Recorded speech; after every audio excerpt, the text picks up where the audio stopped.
Olá, você que está chegando agora, seja bem-vindo, seja bem-vinda.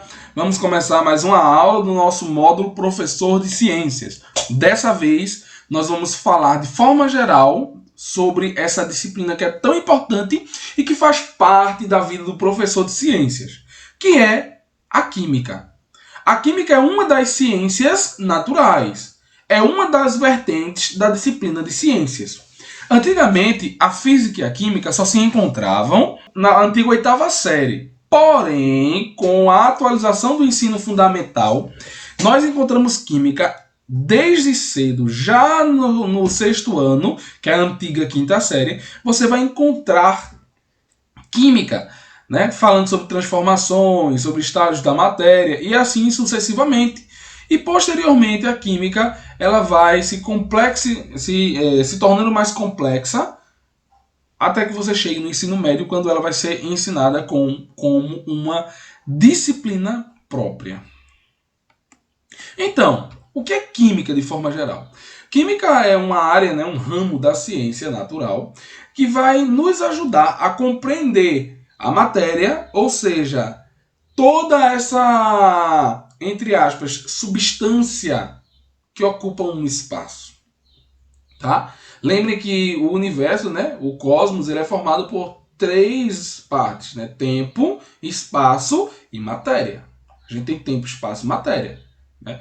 Dentro do nosso universo tridimensional.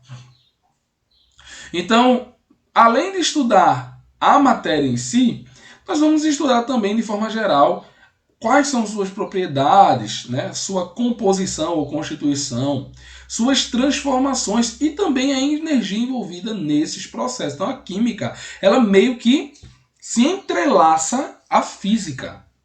Isso é que eu acho muito incrível. Alguns conteúdos de química também são abordados em física, porque eles se complementam. Então, começando pela ideia de propriedade da matéria, né? As propriedades da matéria, tá? São algumas, tem várias, mas tem algumas principais propriedades da matéria. Elas vão ditar como a matéria se comporta no espaço, tá? Então, obviamente, a matéria, que é o objeto central de estudo da química, ela vai ser definida como aquilo que tem massa e ocupa um lugar no espaço, como eu falei, tá? Então essa matéria ela vai se comportar de algumas formas. E como é que a gente vê o comportamento da matéria? Primeiro, existe um comportamento que também está na física, né? Que é chamado de inércia, tá? Ou seja, a tendência da matéria em permanecer em repouso ou movimento, tá? Obviamente, a menos que uma força esteja agindo aí sobre essa matéria. Por exemplo, você vê um trem, o trem está vindo. Se a cabine, se o vagão principal, ele frenar, o que é que vai acontecer? Todos os outros vagões atrás vão empurrar esse primeiro vagão.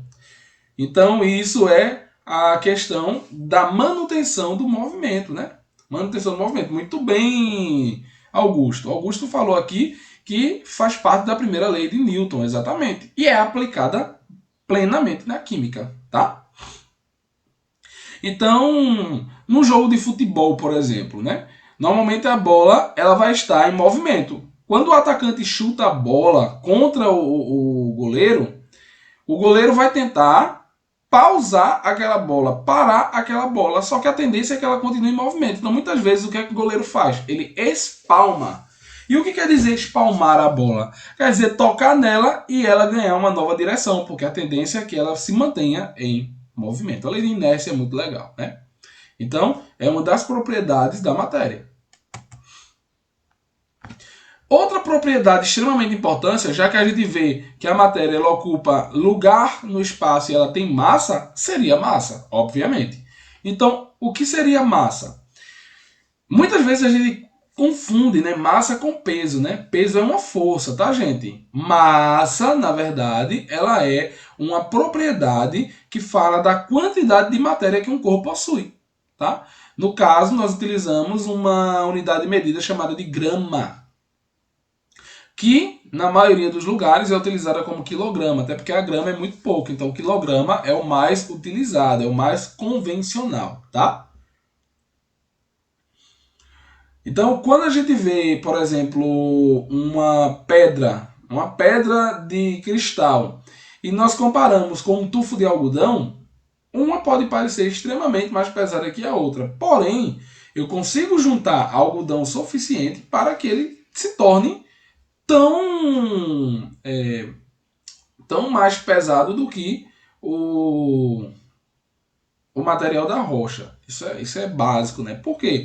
Na verdade, o que a gente tem ali é uma densidade diferente, né? Uma condição de aspecto volumétrico distinto.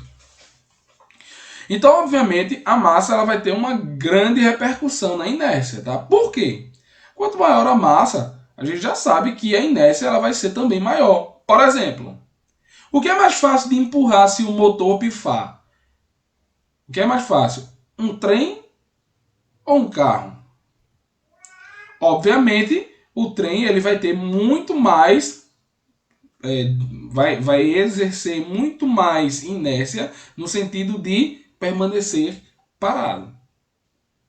A mesma coisa para frenar. O que é mais fácil você frear? Um carro ou um trem, né? Então, vocês vejam que a massa está diretamente ligada à anterior propriedade da matéria que a gente falou. Outra propriedade muito importante é o volume. Se a gente não conhece massa e volume, a gente acaba não conhecendo a matéria. E o que é o volume? Uma grandeza que vai ali mostrar a quantidade de matéria que vai estar ocupando um espaço. Por exemplo, o volume ocupado por 1 kg de algodão é muito maior do que o volume ocupado por 1 kg de rocha, por 1 kg de quartzo ou de qualquer outra rocha que vocês lembrem aí no momento. Tá? Então, basicamente, a gente pode observar que o volume ele vai depender muito de como a matéria, de como essas substâncias estão ocupando ali o espaço. E, obviamente, o volume vai ser diferente para gases, para sólidos e para líquidos. Claro que quando a gente vai falando de medida, a gente pode utilizar algumas unidades, né, para volume. Como, por exemplo, litro, mililitro, metro cúbico. Tudo isso pode ser utilizado para medir volume.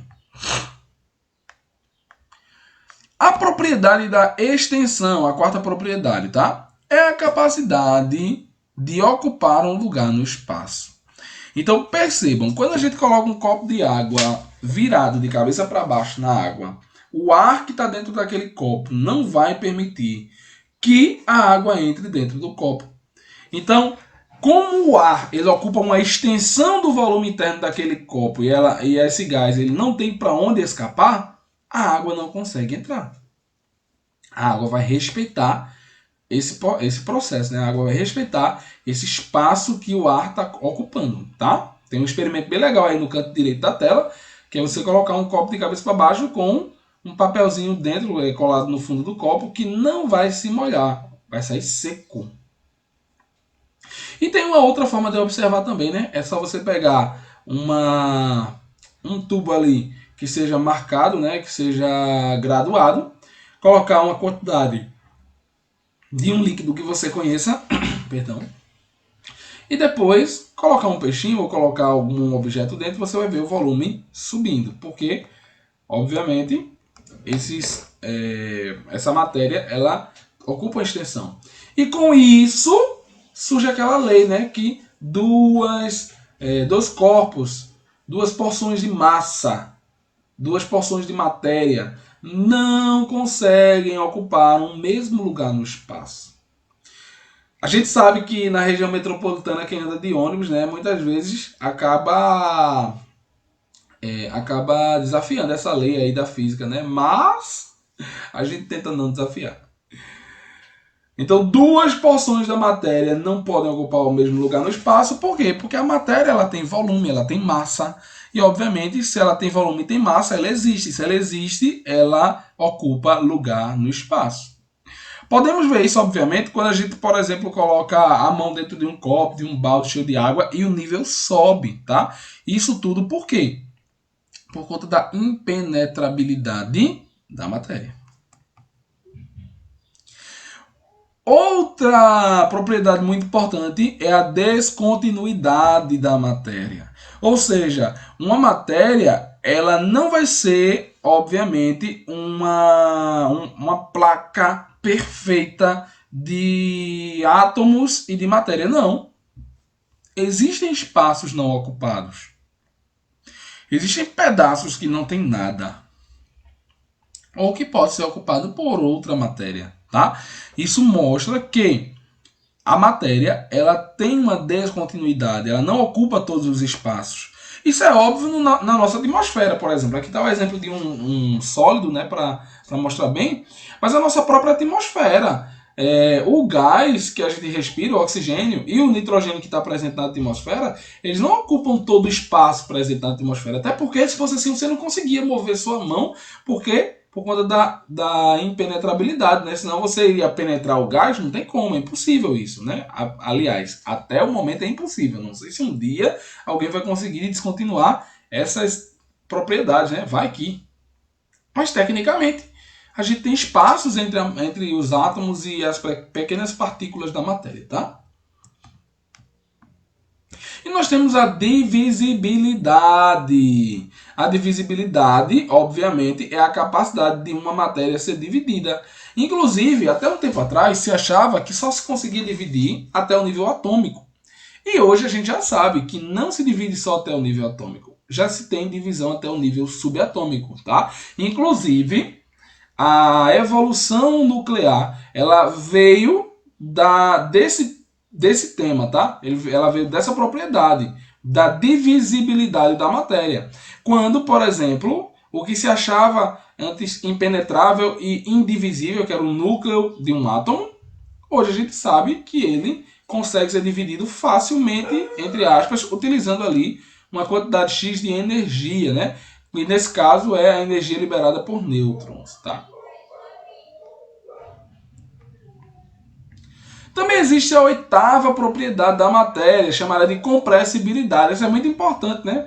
Porque ela mostra a capacidade da matéria de estender e diminuir o seu volume quando uma força é exercida. Ou seja, tu pega um êmbolo de uma seringa, tampa a ponta desse êmbolo, onde tem o orifício, e puxa, você vai ver que há uma necessidade do êmbolo a retornar para a posição original, porque o gás, naquela condição de temperatura ali, ele ocupa um certo lugar no espaço e ele tem um certo volume. Mas quando você estende, o que é que acontece? As moléculas se separam e isso faz com que elas se meio que desorganizem. Quando você aperta e comprime, os átomos e moléculas eles vão também se juntar demais. E isso faz com que a matéria fique mais junta do que deveria, né? Lembra da descontinuidade, né? Então o que é que acontece? A tendência é retornar para o volume inicial. A nona propriedade da matéria é a elasticidade. E o que é a elasticidade? Ela fala que normalmente a matéria vai ter a capacidade de voltar ao seu volume e forma inicial depois de uma força que foi exercida sobre ela para verificar a sua compressibilidade. Simples exemplo, toda matéria tem essa propriedade, porém algumas são mais frágeis. Por exemplo, se tu pega granito e vai comprimir o granito, ele vai estourar. Mas se tu pegar uma borracha, tu consegue testar bem, né, essa elasticidade, comprimindo e esticando, no caso, comprimindo e descomprimindo demais. Você vai ver que essa matéria volta para a sua posição original. Temos também a 10ª propriedade da matéria, que é a indestrutibilidade. E o que quer dizer indestrutibilidade? Quer dizer que a gente não pode destruir a matéria. Tu pode tocar fogo, jogar raio laser, pode fazer o que quiser, mas a matéria ela vai estar ali. Ela apenas será transformada em outra matéria. Vai ser transformada em outra substância. Eu acho muito interessante, gente, o conceito de teletransporte para quem assiste séries, que a série Star Trek ela põe, né? Que eles falam né, que no processo de transporte de matéria, você desmaterializa uma pessoa numa ponta e você rematerializa ela em outra ponta. Tecnicamente, usando a matéria dos dois locais. Ou seja, uma pessoa literalmente é destruída, entre aspas, no lugar, é descontinuada no lugar, e depois ela é remontada em outro. É um princípio muito engraçado, né? Mas um pouco assustador. Então, obviamente, essas propriedades elas não foram descobertas aleatoriamente. Elas não foram descobertas atualmente. Elas foram descobertas há muito tempo, gente. Há muito tempo, tá? E quando eu digo há muito tempo, se a gente for considerar com a história humana, esse tempo é curto, né? Algumas centenas de anos para cá. Mas se você for observar que essas propriedades, por mais que elas não fossem teorizadas, elas já podiam ser utilizadas, aí você vai dizer, de acordo com a história humana, essas propriedades químicas elas foram utilizadas e descobertas há muito tempo, né? Até por quê? Porque com o processo de domesticação do fogo, você já está domesticando algumas propriedades da matéria, né? Que é a indestrutibilidade, quando você não destrói ali a matéria através do fogo, você na verdade transforma, né, em energia, transforma em fuligem, em fumaça. Quando você pega a carne de um animal e cozinha, você também não destrói, você transforma, né? A questão da inércia para os caçadores, coletores, né, que precisavam ali de força, de energia e de velocidade para encontrar sua presa. Então, vejam que essas propriedades elas já eram utilizadas, até mesmo para a fundição de metais, né, para a evolução do homem que começou a fundir metais para fazer suas ferramentas, e para também a evolução da alquimia, que veio dar origem à questão da química moderna, né? Augusto está falando que o livro Operação Cavalo de Troia fala sobre isso. Muito bem. Boa indicação de leitura aí para a galera, tá? Então, de maneira geral, tá? De maneira geral, o que são os elementos? Obviamente, para que a ciência chamada de química ela evoluísse, alguns filósofos gregos, alguns matemáticos, eles começaram a refletir, a pensar, a definir e debater algumas informações e algumas teorias sobre a matéria, sua constituição e seu comportamento. Por exemplo, olha o que Tales falava, tá? Tales, ele falava que a água podia existir na forma líquida, sólida ou gasosa. Isso 600 anos antes de Cristo, tá? E para ele, todo o universo era formado por água.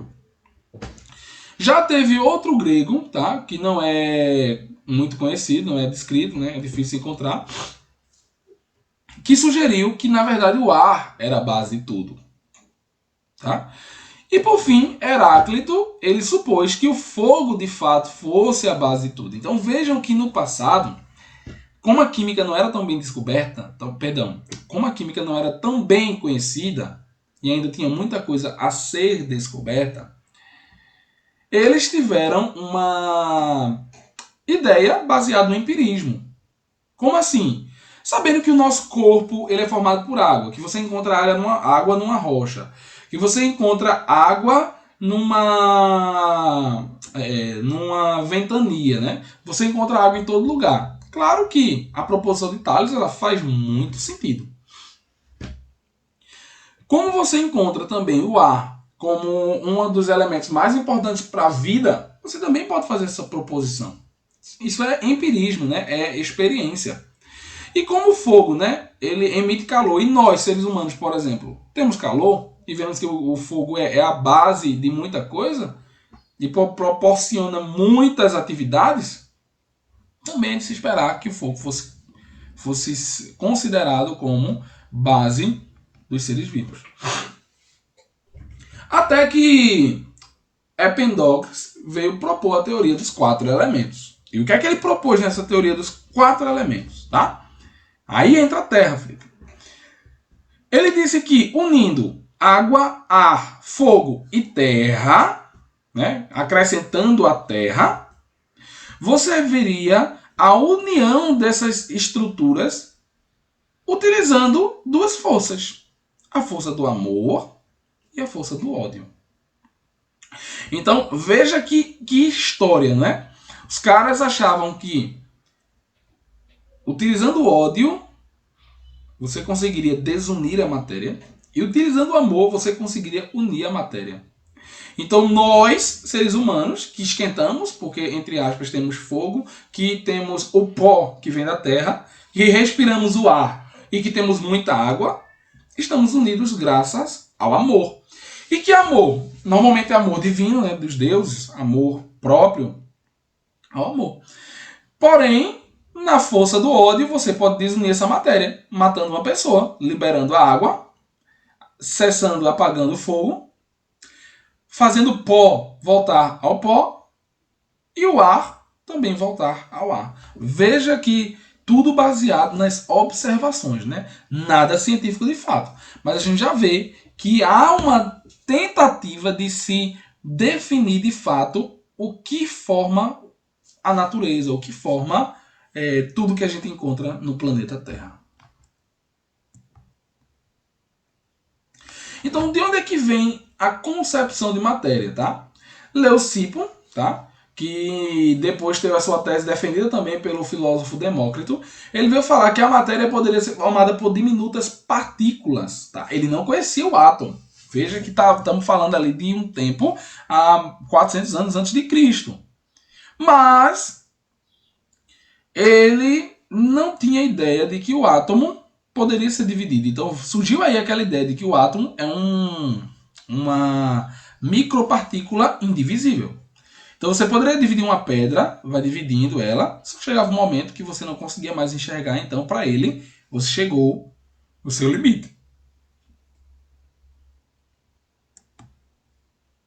Aristóteles também defendeu muitas ideias científicas, né? Inclusive em biologia, em química também. Então, as ideias de Aristóteles, hoje, elas são consideradas como um dos motivos para o atraso do desenvolvimento da química moderna e da física moderna também. Por quê? Ele criticava as tentativas de explicar a natureza. Por exemplo, ele criticou a ideia de Empedócles sobre os 4 elementos, né? Ele disse que qualquer um desses elementos poderia ser transformado em outro, já que os 4 eram constituídos de algo em comum. Ele até tinha algo assim de sentido por trás. Porém, nós temos que entender que as ideias dele barraram, porque ele era muito influente, o pensamento de que existia uma certa substância, uma certa matéria que compunha a natureza. Então as pessoas ficaram, não, então se tudo pode se transformar, a água ela é metamorfa, né? A água ela pode se transformar em fogo, o fogo pode se transformar em terra, a terra pode se transformar em ar e assim sucessivamente. A gente sabe que não é bem assim, né? A gente sabe que, na verdade, fogo, água, ar e terra podem passar energia um para o outro, tá?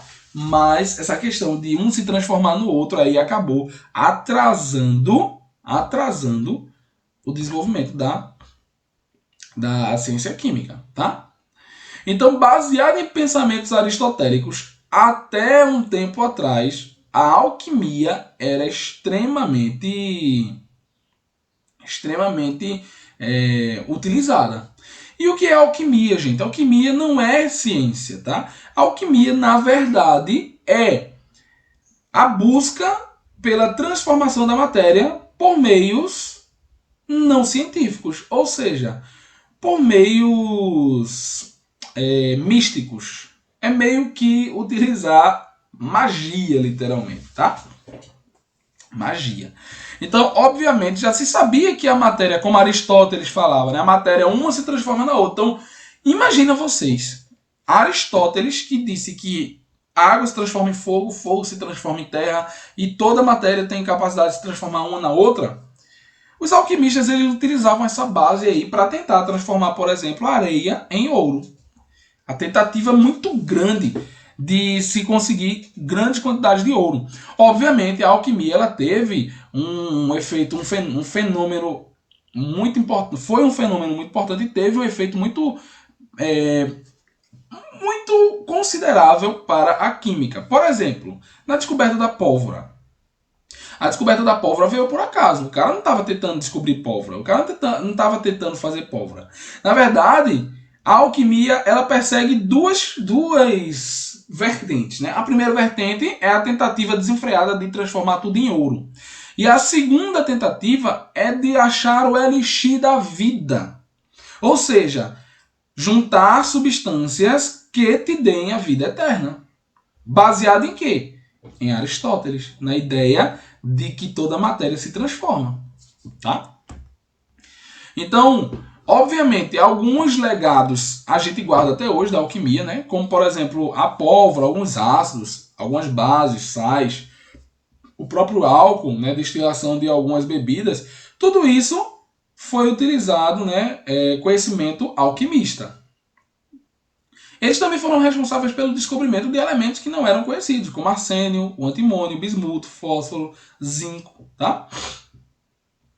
E foi uma das áreas de um tipo de pesquisa mais misticista, né, que começou a utilizar uma aparelhagem técnica. Ou seja, começou a utilizar vidrarias, aqueles tubos de ensaio. Por que o pessoal tem na cabeça que cientista, né, pode procurar em todo lugar, cientista é um loucão de cabelo despinteado, de barbas grandes e normalmente como Einstein ficava, né, com a língua para fora.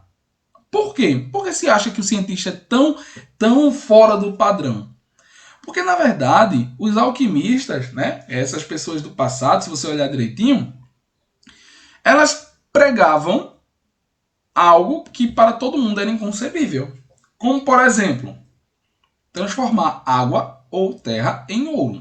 Né? Isso para as pessoas é inconcebível.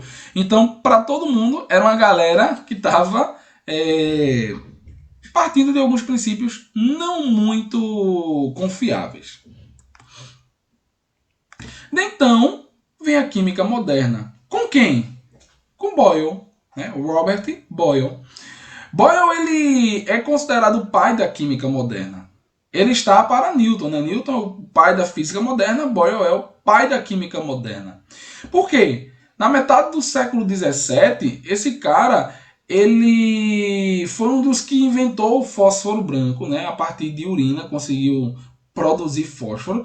Apesar de alquimistas já terem descoberto o fósforo, esses alquimistas eles não tinham as receitas, né? O passo a passo para se formar o fósforo de fato. E ele conseguiu aí uma receita até fácil, né? Utilizando urina, tá?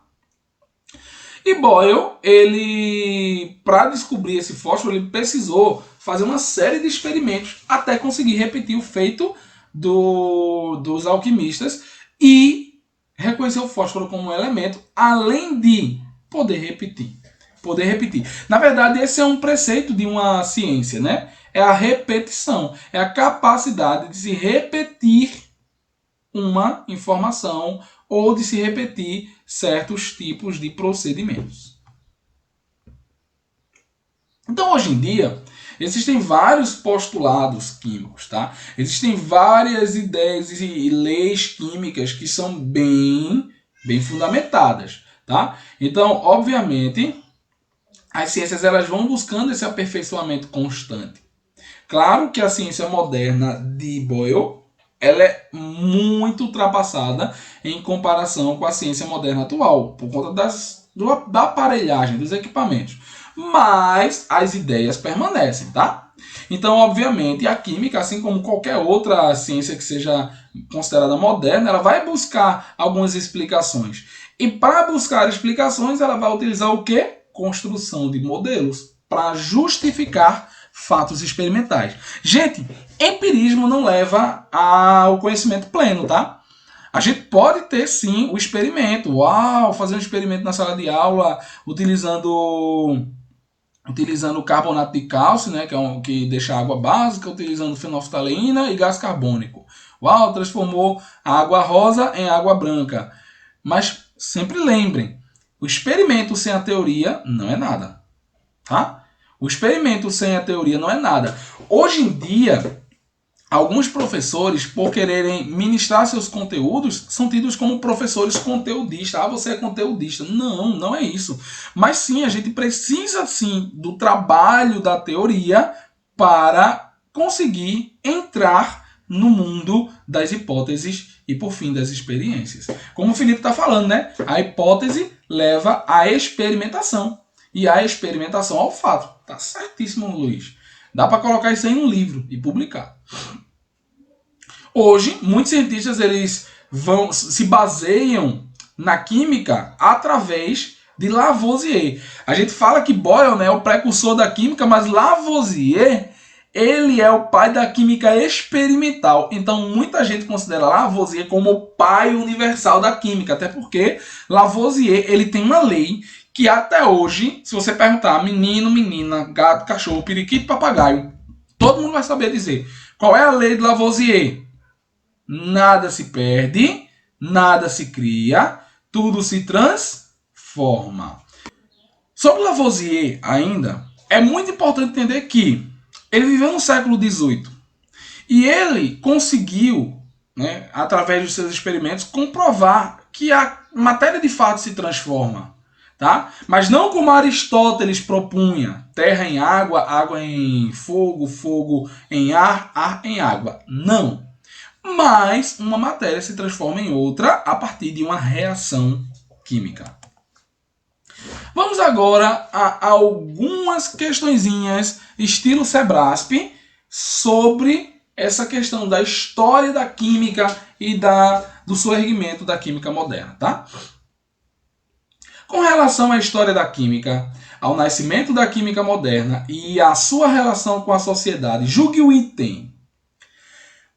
A alquimia consiste em um conjunto de práticas científicas padronizadas da Idade Média que buscavam a transformação de metais menos nobres em ouro. Transição das técnicas modernas da teoria científica da alquimia à química é reconhecida como a origem da química moderna. Certo ou errado, galera? Essa aí não tem nem para onde. E eu vou dizer por quê. Essa tá muito errada, gente. Por quê? A alquimia, ela não consiste em práticas científicas. São práticas místicas. São práticas místicas. Vamos para a próxima. Na origem do conhecimento químico, nas mais diferentes civilizações, há um grande número de tecnologias químicas, como aquelas relacionadas com a cocção, conservação com sal, produção de bebidas, além da extração e produção e tratamento de metais. Tá? Então, obviamente, na origem do conhecimento químico, as mais diferentes civilizações, como elas se comportavam, né? Claro que quando a química surgiu, quando a química foi sendo reconhecida, não se tinham todas as explicações para as propriedades da matéria, tá? Mas esse nome tecnologia, Felipe, ele pode ser empregado mesmo sem ausência de high-tech, tá? Por quê? Porque tecnologia, na verdade, são instrumentos utilizados em qualquer uma situação. O que hoje é moderno para nós, naquela época não era moderno. Exatamente. Então, o que hoje é moderno para eles, para nós já é ultrapassado. Então, essa afirmativa ela tá correta. Por quê? Porque nas mais diferentes civilizações se utilizavam conceitos de química. Lembra que eu falei isso? No início, lá no primeiro slide sobre a história da química, no início o homem utilizava a química sem nem saber. Na hora de fundir um metal, né, quando o homem passou de paleolítico para um homem neolítico, né, um homem que conseguia agora dominar o ferro, dominar o bronze, tá? Além disso, lembra que eu falei do fato de cozinhar a carne, transformar a carne? né? Conservar essa carne com sal, não falei, mas é um tipo também de cocção de carne, tá? Inclusive, porque você acaba cozinhando a carne com sal. A carne pode ser comida sem ir pro fogo. Produção de bebidas, a gente falou da destilação do vinho, é uma das formas de avanço tecnológico em química, tá? Tem que tomar muito cuidado com as casquinhas de banana. Bora para a próxima. A história da química pode ser plenamente observada sem se considerar a história da filosofia, da educação, das religiões e das artes. Por se tratar de uma ciência distinta que das demais em termos do seu desenvolvimento histórico. E aí? A gente pode plenamente observar a química sem considerar a filosofia? Olha Aristóteles na história da química. Aristóteles é um filósofo, ou seja, ele não estudou química por acaso. Eu achei interessante que nas mensagens aqui, Felipe falou que Aristóteles estava, em todas as áreas. Ele queria dominar todas as áreas. Mas, na verdade, a filosofia ela pensa sobre tudo. Então, ele pensava sobre a vida, ou seja, sobre o bios. Ele pensava sobre a química, ele pensava sobre a física, sobre a matemática e assim sucessivamente. Então, essa afirmativa ela está totalmente incorreta a partir do momento que você diz que uma ciência pode ser estudada isolada de outra. Não. Esses excessos de preciosidade não se combinam com a evolução de qualquer que seja a ciência. Então, obviamente, outra grande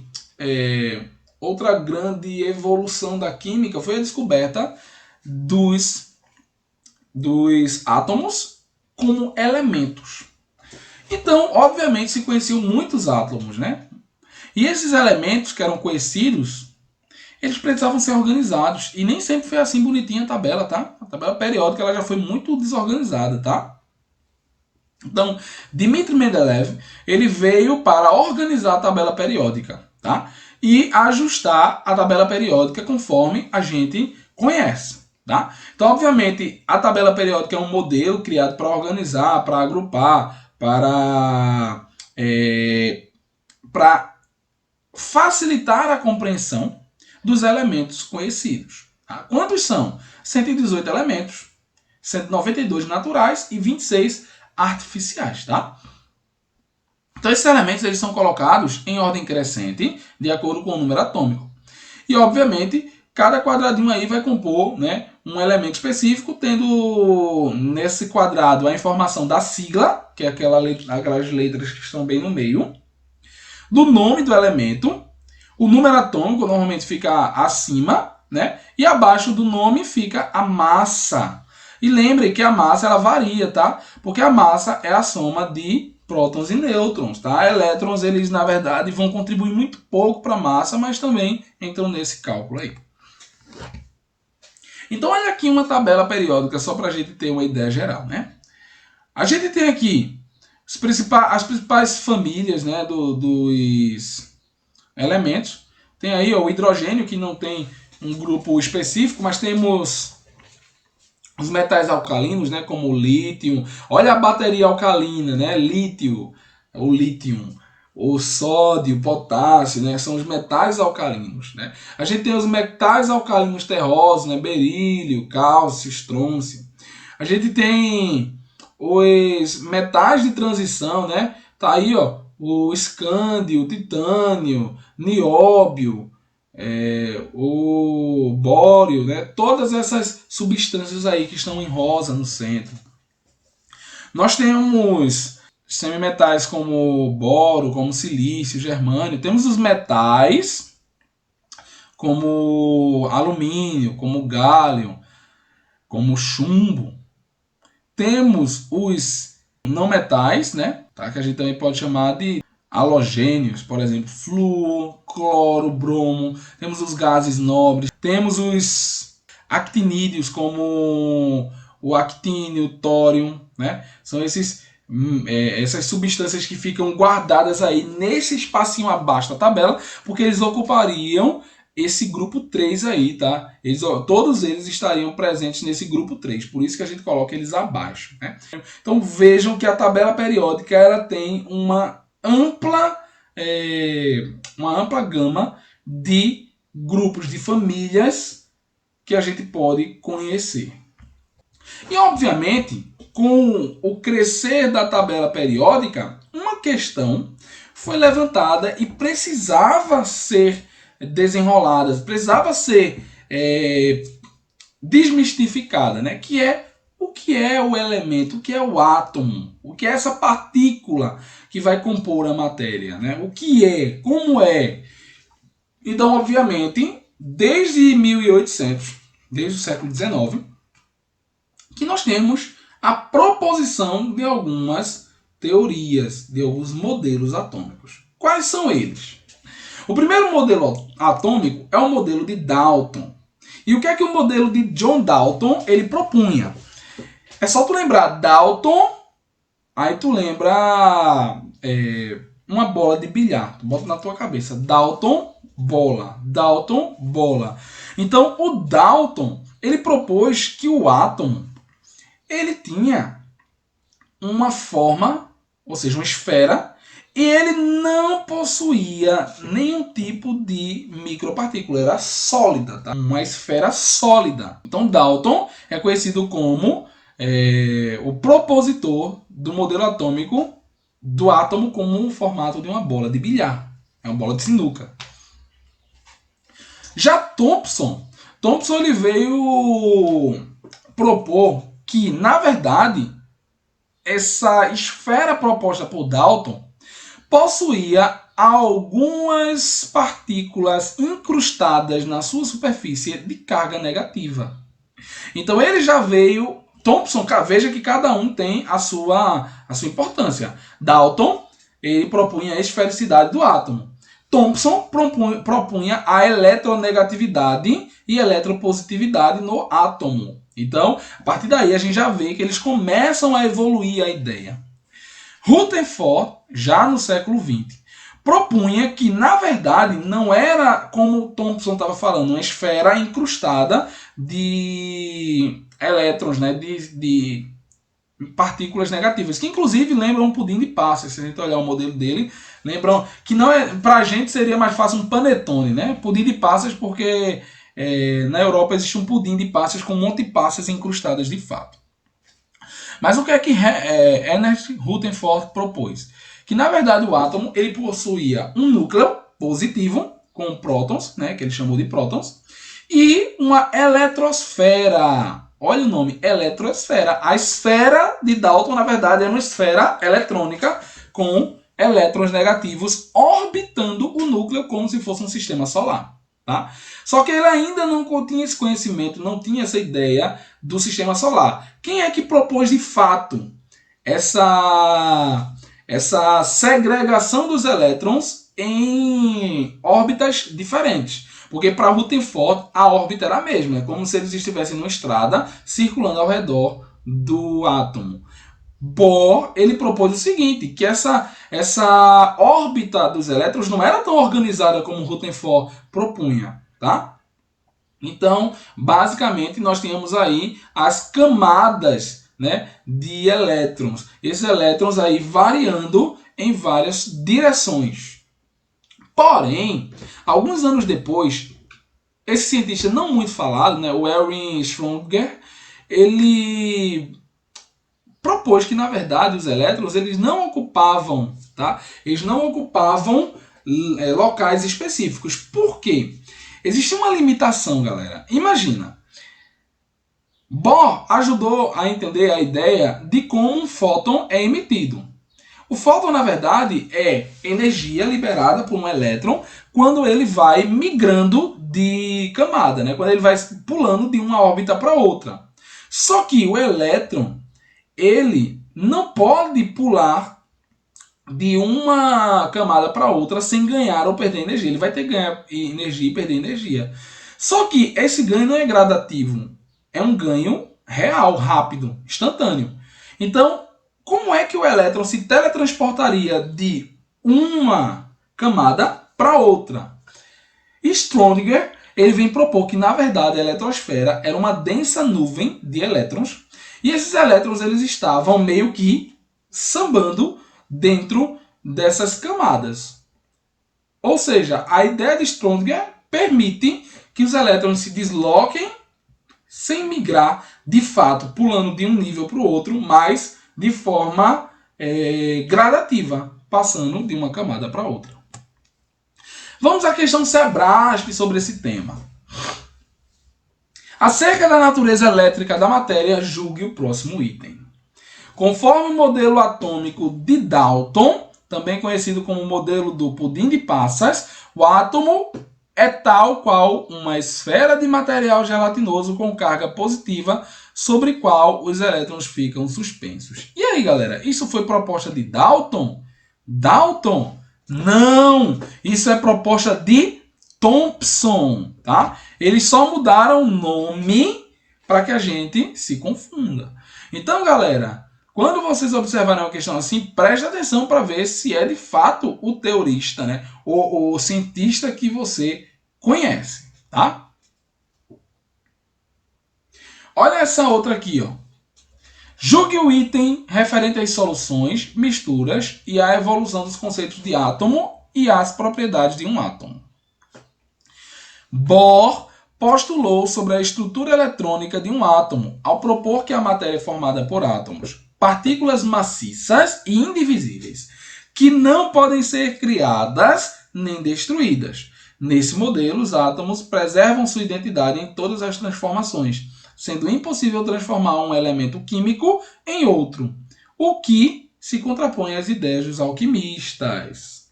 Gente, essa questão ela não é Sebrasp, é da Quadrix. Mas veja que ela caminha na mesma vertente. Né? Uma coisa que na verdade eu percebo é que a Quadrix, quando ela monta suas questões, ela faz ela prolonga demais o enunciado. Né? A Sebrasp ela é mais enxuta, as proposições são bem enxutinhas. Só que você percebe aí ó, que Bohr ele não postulou que o átomo era indivisível. Nesse caso, como o Felipe está apontando lá na mensagem, quem postulou foi Dalton. Dalton que disse que a matéria era formada por um átomo que não possuía outras subpartículas, né? Era uma partícula maciça. Muito bem. Tem mais. Julgue o item referente às misturas, à evolução dos conceitos de átomo e às propriedades dos átomos. Vamos lá.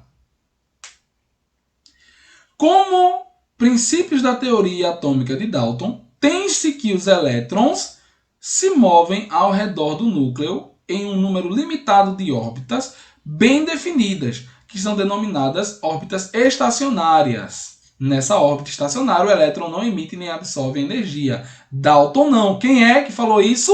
Bohr. Se é estacionária se é estacionária a órbita e tem camada, então são mais de uma órbita, então nós temos aí Bohr. Se fosse uma órbita só, a gente teria a ideia de Rutherford, tá? Então aqui, teoria de Rutherford e Bohr, né? Principalmente Bohr, porque ele que propôs as camadas eletrônicas. Tá errado, não foi Dalton. No que se refere às ligações químicas, à geometria molecular e a assuntos correlatos, julgue o item. Os pares eletrônicos da camada de valência do átomo central de uma molécula tendem a se orientar de forma que sua energia total seja máxima, ou seja, os pares de elétrons ficam tão distantes quanto possível do núcleo e ao mesmo tempo ficam o mais próximo entre si, a fim de maximizar as repulsões intereletrônicas. Gente, é complexo, né? Mas eu vou explicar uma coisa para vocês, tá?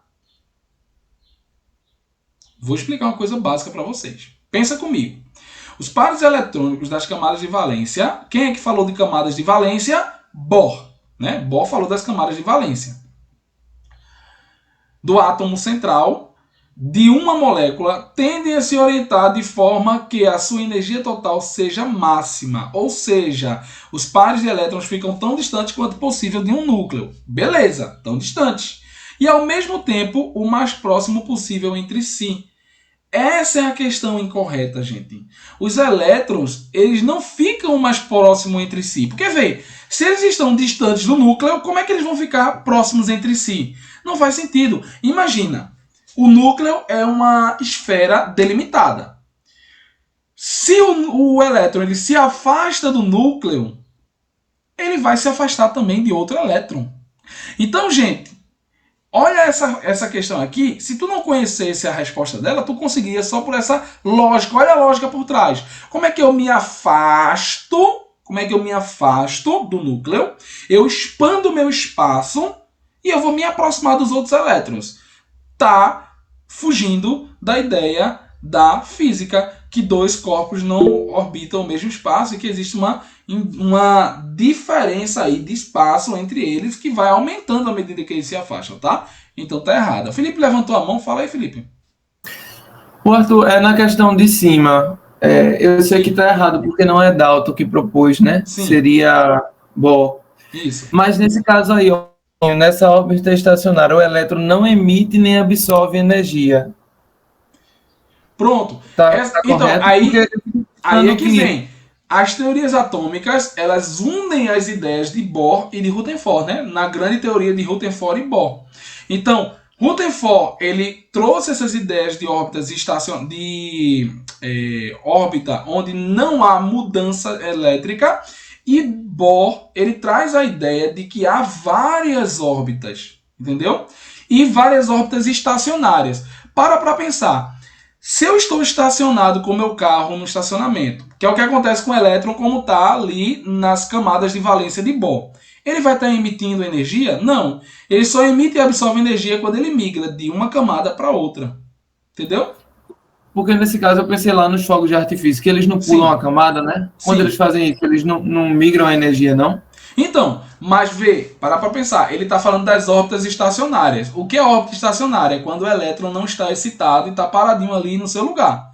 Quando ele é estimulado a migrar pelo fogo do fogo, ele é estimulado a migrar de uma camada para outra, aí você vai ter a emissão de luz, né, no caso. Entendeu? Tu tá entendendo que a órbita estacionária, na verdade, esse nome órbitas estacionárias, porque a gente está falando mais de uma, são aquelas camadas de valência, né? SPDF, né? São Paulo Distrito Federal, que vai ter lá o LMNOPQ, né? Que tem essas camadas e subcamadas. Então, quando o elétron está ocupando essas camadas e essas subcamadas, na verdade, eles vão estar ocupando sem gastar energia ou sem absorver energia. Se ele pula para uma camada mais próxima do núcleo, ele vai absorver energia. Se ele pula para uma camada mais distante do núcleo, ele vai perder energia emitindo luz, por exemplo, né? Um exemplo do fóton. Tá? Então ele só vai emitir energia quando ele sai da órbita estacionária. Estando na sua órbita estacionária, ele não vai emitir energia. Então, depois de todo esse engajamento para a evolução da química de fato, nós temos então alguns conceitos que hoje são muito tradicionais e que a gente utiliza mais do que os conceitos que a gente viu até agora nas aulas de química no ensino fundamental. Né? Na verdade, dos conteúdos de química do ensino fundamental, os mais tratados são transformação da matéria. A gente fala muito pouco de alquimia, muito pouco, porém eles gostam de cobrar na prova porque eles querem saber se o professor é preparado, né? A gente fala bastante de tabela periódica, né? Bastante de modelo atômico e também bastante da ideia de classificação da matéria, né? Quanto substâncias e misturas. E a gente precisa bem sair daqui com o conceito de misturas e substâncias bem fixado na cabeça, tá? Então, o que seria uma substância? Substâncias normalmente são a matéria na sua forma mais pura. Por exemplo, água. Se a gente pegar água deionizada, destilada, livre de tudo, a gente tem ela como uma substância, que é a água pura. Mas se a gente pegar água, até a água destilada do destilador, mesmo não tendo sais, ela tem gases, como oxigênio e gás carbônico, ela termina sendo uma mistura. Então, substâncias são compostos que não têm ali outras matérias misturadas, tá? E mistura, como o próprio nome já diz, misturado. Por exemplo, uma barra de ouro. Uma barra de ouro, se for ouro puro, nós temos uma substância, o ouro. Inclusive uma substância simples. Se eu tiver água pura, eu tenho uma substância. Mas a água não é uma substância simples. Ela não é formada só por um elemento. Ela tem dois elementos, H e O. Então eu tenho uma substância composta. E misturas. Se eu pego um ouro 18 quilates, né? O ouro 18 quilates, ali, normalmente, ele vai ser uma liga de ouro misturada com algum outro metal para conseguir ter uma menor divisibilidade, porque o ouro ele é muito maleável, né? Para diminuir a maleabilidade dele, tá? E também facilitar com que ele seja mais resistente. Então, eles misturam com algumas ligas metálicas. Isso é uma mistura. Pode ser homogênea, como é o caso do ouro 18 quilates, né, do ouro que não é ouro puro. E também pode ser heterogênea, né, nesse caso. Também pode ser homogênea, como é o caso da água misturada com sais. Tá?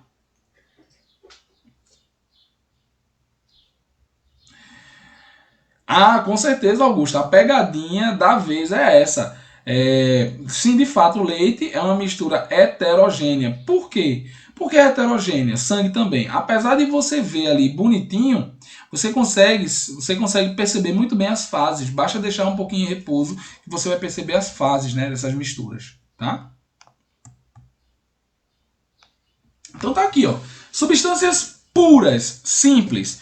Os gases como oxigênio, como hélio, como alguns sólidos como fósforo, enxofre, o próprio ouro, vão ser substâncias puras, simples, porque só tem um elemento. As substâncias puras compostas, elas estão livres de outras substâncias, porém tem mais de um elemento. Água, ácido clorídrico, dióxido de carbono, o etino, entre outros, tá? Misturas. Misturas homogêneas são aquelas que quando você mistura, como água e açúcar, ou água e álcool, você vai ter ali no final uma mistura onde você não consegue separar visualmente a água e o açúcar. Tá? E uma mistura heterogênea é aquela que você consegue observar bem as fases, como por exemplo água e areia, água e óleo, né? Água e as proteínas do leite e assim sucessivamente. E dentro dessas ideias de matéria e suas derivações, né, substâncias e misturas, nós temos as reações químicas, tá? Que são, obviamente, o resultado da transformação ocorrente ali entre os átomos. Então, numa reação química, nós normalmente vamos ter os reagentes e o produto. E esses reagentes, eles tendem a formar novos produtos, que, se for reação química, terá uma conformação química totalmente diferente dos reagentes. Por exemplo, numa reação de síntese ou adição, eu vou gerar uma nova substância adicionando duas. O hidrogênio e o oxigênio, né? Duas moléculas de gás hidrogênio, H2, mais uma molécula de gás oxigênio. Eu vou ter a formação de quê? Eu vou ter a formação de água. Ou eu posso ter ali um átomo de carbono se ligando a uma molécula de oxigênio formando gás carbônico, o famoso CO2. Nós temos também as reações de análise ou de decomposição. Porque a análise, para analisar, normalmente a gente vai destruindo para observar, né? Então, como é que acontecem essas reações de análise ou de decomposição? Eu posso primeiro utilizar a energia do calor, do fogo, literalmente, né? A pirólise. Piro quer dizer fogo, tá? Então, a pirólise é o uso da energia do calor para decompor matéria. Por exemplo, toca fogo na madeira para formar carvão, é um tipo de pirólise, porque você está queimando aquela matéria para produzir gás carbônico, água na forma de vapor e madeira queimada, que seria resíduos de carbono quase que puros. Nós temos também a fotólise, que é a decomposição utilizando a luz. Quem é que realiza a fotólise? As plantas, durante a fotossíntese. A fotólise da água, por exemplo, né? Você pega a molécula de água e a luz ali, capturada pela clorofila, pelas clorofilas A e B, vão literalmente excitar essas moléculas que conseguem fazer a clivagem de uma molécula de H2O, liberando assim 2 íons de hidrogênio e meia molécula de oxigênio, que vai se juntar com outro oxigênio para formar o gás que a gente respira, o gás oxigênio. E nós temos a eletrólise, que é muito comum nos experimentos de química, né, nos laboratórios. A eletrólise é literalmente utilizar um ânodo e um cátodo, que são dois eletrodos metálicos, imersos em alguma substância, ou seja ela líquida, sólida, gasosa. Para quê? Para separar os átomos das substâncias, como por exemplo se faz com a eletrólise do cloreto de sódio, liberando assim hidrogênio gasoso, liberando hidroxilas, liberando cloro e liberando também algumas moléculas de sódio, tá? Então, é assim, por exemplo, que você consegue produzir cloro gasoso. E esse cloro gasoso vai ser utilizado para a produção de pedras de cloro e também de cloro de água sanitária.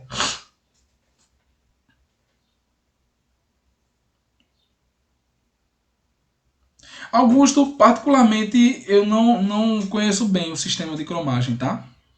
Por isso que eu não consigo agora te dizer se é feito através de processo de eletrólise, eu não conheço. Nós temos também as reações de deslocamento, tá? Essas reações de deslocamento, na verdade, elas vão apenas transformar uma substância em outra, fazendo a translocação de um elemento. Por exemplo, eu tenho o elemento A e eu tenho o elemento BC. Eu vou fazer, então, uma reação química onde eu tornarei o produto AC e B. Por exemplo, eu tenho ferro e tenho ácido clorídrico. Quando eu coloco os dois para reagirem, eu vou ter a formação de hidrogênio e de cloreto de ferro. Isso é muito visível, tá?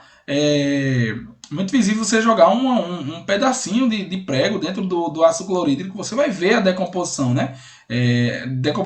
O deslocamento aí e a liberação de hidrogênio, tá? Então por isso que é deslocamento. Você pegou o hidrogênio do HCl e liberou, e você pegou o ferro e uniu ao cloro.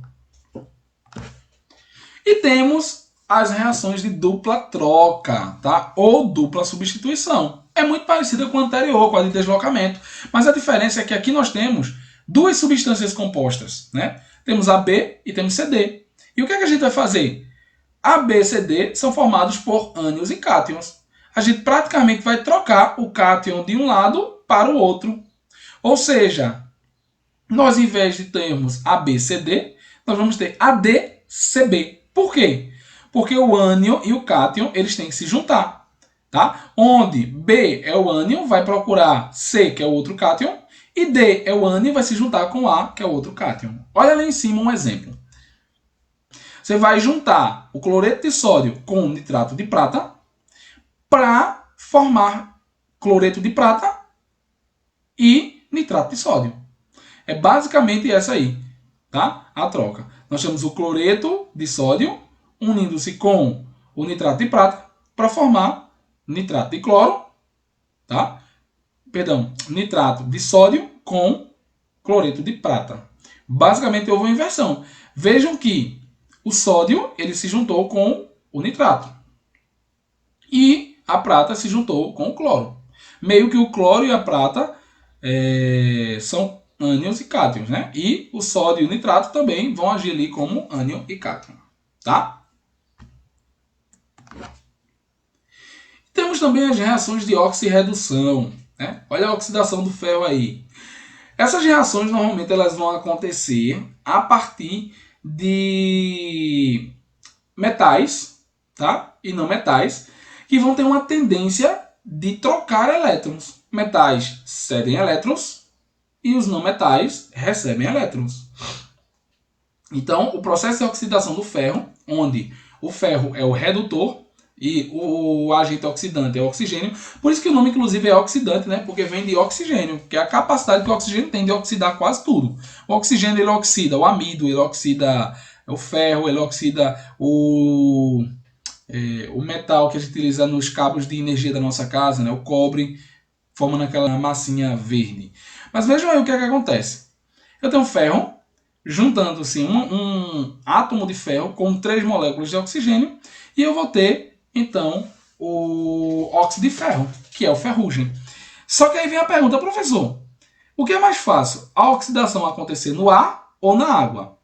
Gente, por que o ferro ele enferruja mais na água do que no ar? Simples, porque a água também tem oxigênio e o meio aquoso ele facilita a solubilidade do ferro, que na sua forma sólida às vezes está um pouco protegido aí do ar. Porém, quando você coloca na água, essa superfície de contato do gás ela vai ser muito mais próxima do que na atmosfera, onde o gás está totalmente solto, né? E batendo em todos os lados. Lembre-se que os gases na atmosfera eles estão agitados, tá? Eles não estão parados. E com isso vem as equações químicas, também chamadas de estequiometria. Nesse caso aqui, ó, nós temos aí o metano, tá? O oxigênio, e nós temos uma reação que forma gás carbônico e água. Então, o que é que acontece entre metano e oxigênio para formar gás carbônico e água? Basicamente, eu tenho um equilíbrio desses átomos. Eu tenho um carbono, tá? Aqui do metano, e eu tenho 4 hidrogênios do metano. Eu tenho um oxigênio com 2 átomos de oxigênio. Eles não seriam suficientes, esses 2 átomos de oxigênio, para conseguir tanto se juntar ao carbono, porque vê, o carbono para formar CO2 utilizou 2 átomos de oxigênio. Os hidrogênios iam sobrar. Então, para que os hidrogênios não sobrem, eu preciso de mais um átomo de oxigênio para que esses hidrogênios se juntem formando água. Então, vejam que, na verdade, a estequiometria ela fala do equilíbrio entre as massas, né? Que, inclusive, faz parte da lei de Proust, né? Massas e quantidades de substância de uma reação tendem a permanecer ali em equilíbrio. Ou seja, se tu precisa de tantos gramas de oxigênio para tantos gramas de metano, eles só vão reagir enquanto houver material para reação. Depois tem as sobras, né? Vem aqueles materiais que não são fruto da reação, que são que a gente chama de sobras, tá bom? A mesma coisa aqui, ó, para formar água a partir de gás oxigênio e de gás hidrogênio, eu preciso de 2 moléculas de gás hidrogênio, que tem 4 hidrogênios, uma molécula só de oxigênio, que tem 2 oxigênios. Então, cada oxigênio se junta a 2 hidrogênios, formando assim 2 moléculas de água. E por fim, a física moderna, junto com a química, trouxe uma ideia que ajudou muito na evolução das máquinas e na evolução da tecnologia moderna, que é a lei dos gases. Então, o que é que a lei dos gases ela tem de importante? Tá? Primeiro que ela foi criada, obviamente, entre os séculos 17 e 19, e elas vão propor que os gases eles têm propriedades que, em condições similares, tá? em condições controladas, similares, eles vão se comportar da mesma forma. Inclusive, essa lei dos gases, na verdade, é chamada de lei dos gases ideal. Ou seja, é como os gases se comportam em condições similares, tá? Considerando assim que os gases eles têm essa similaridade de comportamento. Então, são 3 leis básicas, tá? Dos gases. Primeiro que o gás ele vai ter pressão, ele vai ter volume e ele vai ter temperatura, né? Que são a base da lei dos gases, né? Chamado também de PVT, tá? PVT é basicamente pressão vezes volume dividido pela temperatura. E essa temperatura é sempre em Kelvin, tá? Isso é o mais chato dessa lei dos gases. Temperatura em Kelvin. Mas, gente, pelo que eu analiso as provas Sebrasp, normalmente para professor de ciências, eles não colocam, tá, essa parte aí com cálculos. Pode ser que coloque, não vou mentir, mas normalmente eles vão cobrar mais a teoria. Por exemplo, Boyle, o pai da química. O que é que ele propôs? Ele propôs, por isso que a lei dos gases começa no século XVII, olha Boyle aí. Boyle propôs que os gases eles têm capacidade de transformações isotérmica, ou seja, de permanecer em temperatura comum, variando apenas pressão e volume. Ou seja, se tu diminui o volume, mas não muda a temperatura, o gás vai conseguir também expandir ou vai conseguir sofrer compressão, tá? Gay-Lussac, ele fala da transformação isovolumétrica, ou seja, que os gases podem ocupar o mesmo volume, tá? Em condições normais, variando aí pressão e temperatura. Quando você varia a temperatura, o gás ele vai aumentar a pressão, porém dentro de um mesmo volume. E a lei de Charles, tá? Transformação isobárica, ou seja, pressão constante. Você pode manter a pressão constante e alterar a temperatura, tá? Alterando assim também o volume. Ou seja, vamos uma por uma. Boyle, isotérmica. Se você aumenta a temperatura do gás, a tendência é que ele expanda, não é? Mas se você mantém a temperatura constante, como é que tu vai fazer para o gás ele aumentar o volume ou aumentar a pressão? Ou vice-versa, diminuir também volume e pressão. Se a temperatura ela é constante, o gás ele não vai expandir sozinho. Você precisa exercer uma força. Se você coloca um peso sobre um êmbolo, por exemplo, você vai estar fazendo uma transformação isotérmica. A temperatura é constante. Agora, o volume vai mudar, porque quando você aperta o êmbolo, esse volume diminui. Olha a ideia de Gay-Lussac, tá? A ideia de Gay-Lussac, ela propõe que o mesmo volume do gás pode ser mantido alterando a pressão. Então, imagina o gás que está dentro de um botijão de gás GLP, esse gás de cozinha que a gente usa. Se você aumentar a temperatura desse botijão, a pressão ela vai subir. Por quê? Porque a temperatura ela aumenta. E quando a temperatura aumenta, a pressão aumenta. E se a pressão aumenta, o volume vai querer aumentar. Mas no caso do botijão de gás, o volume não aumenta. Tá? E a lei de Charles, transformação isobárica. Você pode manter uma pressão constante do gás. Contudo, para manter essa pressão constante, se você aumentar a temperatura, você tem que aumentar o volume também, porque o gás vai se expandir, né? E se você diminuir a temperatura, você tem que reduzir o volume também, porque o gás tende a se retrair.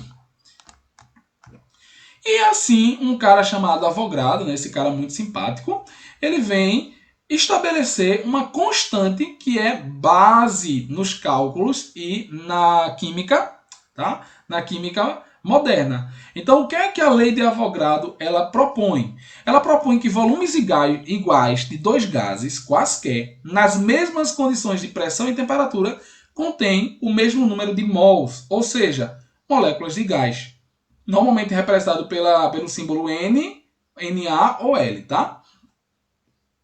Então, normalmente o número de Avogadro é 6,022 vezes 10 a 23, tá? Porque, na verdade, aí, gente, esse 10, 23 aqui no PowerPoint a gente não consegue colocar sobrescrito, tá? Mas é 10 elevado a 23 mol menos 1. Ou seja, você tem aí, basicamente, um número, tá? Um número bem alto de moléculas de átomo no mesmo espacinho. Então, esse mol, na verdade, é para a gente não trabalhar com esse número com 23 dígitos, porque ninguém ia querer fazer um cálculo aqui contendo pelo menos 23, não, 24, porque tem o 6, né? Contendo 24 dígitos. Ninguém ia querer fazer isso, não é isso? Então, a lei de Avogadro, ela é baseada nisso aqui, ó. Nós temos o volume do gás dividido pela quantidade de substância do gás, que vai dar a constância, né? Que é o mol, tá? Então vamos para essa questão Sebrasp, tá? Julgue o item seguinte referente ao estudo dos gases. Os gases diferem de líquidos e sólidos, pois o volume de uma amostra de gás depende fortemente de sua temperatura e da pressão que lhe é aplicada. Experimentalmente descobriu-se que todos os gases comuns comportam-se aproximadamente da mesma maneira, sendo esse comportamento descrito pela lei dos gases. Assim, para quase todos os gases, o volume de uma amostra de gás à temperatura constante é inversamente proporcional à pressão. E está correto, como toda a turma aqui acertou. Então, gente, a questão do volume ser inversamente proporcional à pressão é só tu parar para pensar, né? Quanto maior o volume, menor a pressão. Olha o inversamente proporcional. Quanto menor o volume, maior a pressão. Olha o inversamente proporcional aí, né? Então, dessa forma, a gente encerra o nosso resumão de química, né? Nossas noções básicas de química. Se vocês olharem, basicamente era isso que estava lá no edital, né? Esses eram os temas de química que pediam o edital. Obrigado pela presença de vocês, tá? E em breve a gente vai ter o nosso aulão de física.